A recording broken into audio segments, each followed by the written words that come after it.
Good news ang isi-share ko sa iyo ngayon. Di mo na kailangan magkaroon ng 5K followers and then 60 minutes views para lang magkaroon ng ads ang mga content mong ginagawa. Tama po ang iyong narinig dahil ako mismo na-experience ko to. Kung pinapanood mo nga talaga ang aking mga video na long form until end, makikita mo sa dulo nun ay may mga ads na. Come to think of it, 11K na rin ang followers ko. Pero naka-pending pa rin ang in-stream ads ko for application pa rin po siya, for approval pa siya.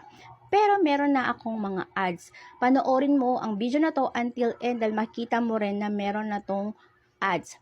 Pero bago yan, dapat updated ang iyong Facebook account sa apps ng ating Google. Lagi mo ugaliin na naka-update ang iyong Facebook dahil nag-update din po si Lola Mets ng mga bago niyang mga rules.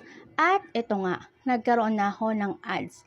Kaya panoorin mo ang video na ito at yung iba ko pang mga video dahil makikita mo na totoong meron ng ads ang bawat video ko.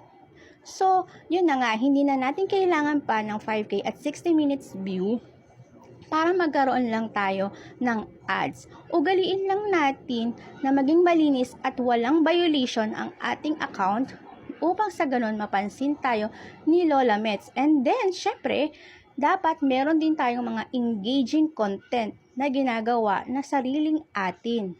Para nang sa ganun, pag napansin ni Mets, ang iyong mga account ay sarili mo rin mga video ang iyong ina-upload, mabigyan ka niya ng chance na magkaroon ng ads ang iyong video na ina-upload.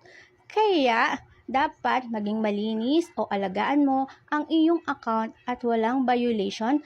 Continuous ang pag-upload ng content. Malay mo, isa ka na rin sa magkaroon ng ads na tulad ko. Kaya kung nagustuhan mo tong video na to at gusto mong i-share sa iba ang magandang balita na nabalitaan mo ngayon, i-share mo na rin to. Follow na rin ako para sa marami pang update and sa marami pang tutorial. Thank you!